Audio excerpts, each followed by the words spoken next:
குற்றாலம் அருவியிலே குளிச்சது போல் இருக்குதா, உடம்பு சிலுக்குது.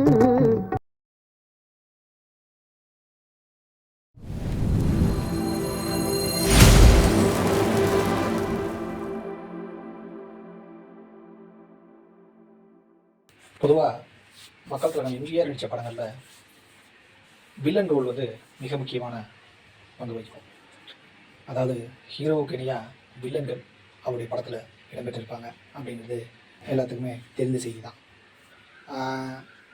குறிப்பாக பார்த்தீங்கன்னா எம்ஜிஆருடைய படங்களில் நம்பியார் மிக முக்கிய பங்கு வகித்திருப்பார், அசோகன் மிக முக்கிய பங்கு வகித்திருப்பார். இப்படி குறிப்பாக நம்ம சொல்லிகிட்டே போகலாம். அதாவது ஆரம்ப கட்டத்தில் பார்த்தீங்கன்னா மதுரை வீரன் போன்ற படங்களில் நம்ம டிஎஸ் பாலையா ஒரு நகைச்சுவை கலந்த வில்லன் பாத்திரம் ஏற்றிருப்பார். அதற்கு பிறகு எம்ஆர் ராதா அவரும் சில படங்களில் ஒரு வில்லன் பாத்திரம் தான், ஆனாலும் ரசிக்க வைக்கப்படுகிற மாதிரி இருக்கும். எம்ஜிஆருக்கு வில்லன் அப்படிங்கிற ரோல் வந்து மிக முக்கியமானது. இந்த வில்லன் ரோல்களில் வந்து நம்ம சொன்ன மாதிரி நம்பியார், அசோகன், பாலையா, எம்ஆர் ராதா, இன்னும் குறிப்பாக பிஎஸ் வீரப்பா இப்படின்னு நிறைய பேர் நம்ம சொல்லிட்டு போனாலும் எம்ஜிஆர் படத்தில் வில்லனா ஒரு பெண் நடித்தா எப்படி இருக்கும்? அப்படி ஒரு விஷயத்த ரசிகர்கள் ஏற்றுக்குவாங்களா? ஏற்றுக்கவே மாட்டாங்க. முதல்ல எம்ஜிஆர் ஏற்றுக்குவாரா? அவரும் ஏற்றுக்க மாட்டார் அப்படிங்கிற மாதிரி தான் நம்ம சொல்ல முடியும். ஆனால் ஒரு பெண் நடிகை எம்ஜிஆர் படத்துக்கு வில்லன், எம்ஜிஆர் படத்துக்கு வில்லியா நடித்தது ஒரு மிகப்பெரிய ஆச்சரியம். இந்த செய்தியை வந்து சிலாகிச்சு பேசினது வந்து நடிகர் இளவரசு. எல்லாரும் எம்ஜிஆர் படத்தில் ராசசுலோச்சனா வில்லி, அதை யாரும் நோட்டீஸ் பண்ணல. ராசசுலோச்சனா வில்லி எவ்வளோ பெரிய ஹீரோவுக்கு ஒரு லேடி வந்து டெரரா பிளேயா இருப்பாங்க. யுரேனியம் கடத்துறது என்ன அந்த படத்தோட நீங்க பாத்தீங்க. இதே கடி வந்து எம்ஜிஆர் சாரோட மிகப்பெரிய லாஸ்ட் ஹிட் அந்த படம். 50 தடவை பார்த்துருக்கேன் சார் இந்த படம். எவ்வளோ பெரிய விஷயம் பாருங்க. அதாவது எம்ஜிஆர் கூட அவங்க கதாநாயகியாக நடித்தவங்க. பொதுவாகவே எம்ஜிஆர் கூட கதாநாயகியாக நடித்தவங்க வந்து பின்னாட்களில் வந்து எம்ஜிஆர் படங்களுக்கு பயன்படுத்துறதுல வந்து 1-2 பாடல் காட்சியில் தான் வருவாங்க. குறிப்பாக யாரை சொல்றதுன்னா நடிகர் ரத்னா சொல்லலாம். எங்கள் வீட்டு பிள்ளையில் அவங்க நடிச்சிருப்பாங்க. அதே மாதிரி இதே கணியில் அவங்களுக்கு ஒரு பாடல் இருக்கும். அதே மாதிரி தொழிலாளிகள் படத்தில் எம்ஜிஆர் ஹீரோயினாக தான் நடிச்சிருப்பாங்க. வேற எந்த படங்கள்லையும் எம்ஜிஆர் படங்களில் நடனம் ஆனாங்களான்னு எனக்கு தெரியல. நான் பார்த்ததில் வந்து எங்கள் இதில் வந்து இதே கணியில் அவங்க நடனம் ஆடிருப்பாங்க. அதே மாதிரி எல் விஜயலட்சுமி ஒரு நல்லவன் வாழ்வானில் ஒரு எம்ஆர் ராதா நடித்த எம்ஆர் ராதா மாமனார் நடிச்சிருப்பார். இந்த படம் வந்து கொடுத்து வைத்தோம். ஈவி சரோஜா அவங்க தயாரித்த படம். அவங்களுடைய சகோதரர் தான் ஈவி ராஜன், அவர் தான் தயார் பண்ண அந்த படம்.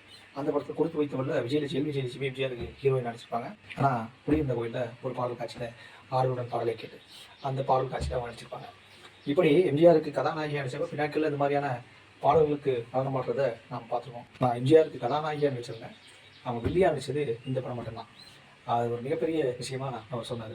அதாவது அந்த விஷயத்தை செஞ்சது வந்து டைரக்டர் ஜெகநாதன் தான் அதை பண்ணியிருக்காரு. அவர்லாம் பெரிய அளவுக்கு கொண்டாடப்பட வேண்டியவர், அவர்லாம் பெரிய அளவுக்கு பேசப்பட வேண்டியவர், ஆனால் பேசப்படலை அப்படின்னு கொஞ்சம் வருத்தத்தோடு அவர் சொல்லியிருந்தார். ஆக்சுவலாக உண்மைதான் அது. அதாவது எம்ஜிஆர் படங்களில் வந்து ஒரு வில்லியா பெண் நடிகையை போட முடியும் அப்படிங்கிற ஒரு துணிச்சல் அவருக்கும் வந்திருக்கு, எம்ஜிஆருக்கும் வந்திருக்குங்கிறது ஒரு பெரிய ஆச்சரியமான விஷயம்.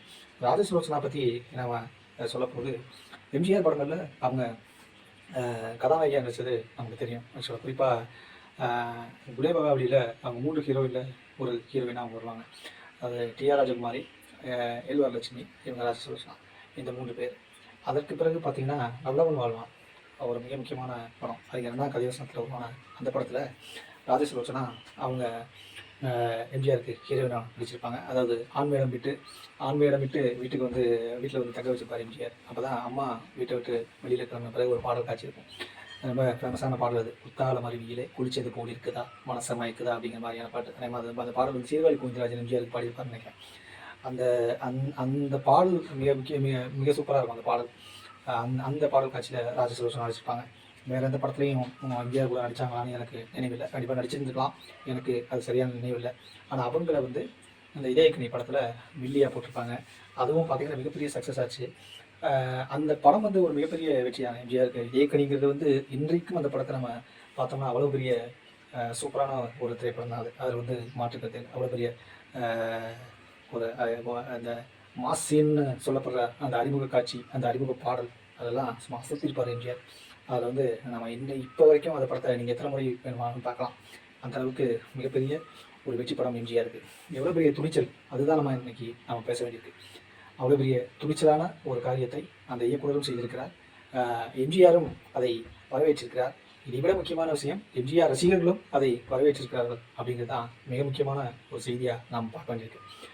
ஓகே, நம்ம மறுபடியும் வேறு ஏதாவது நல்ல தகவல் இருந்தால் அப்படி பேசுவோம். தேங்க்யூ.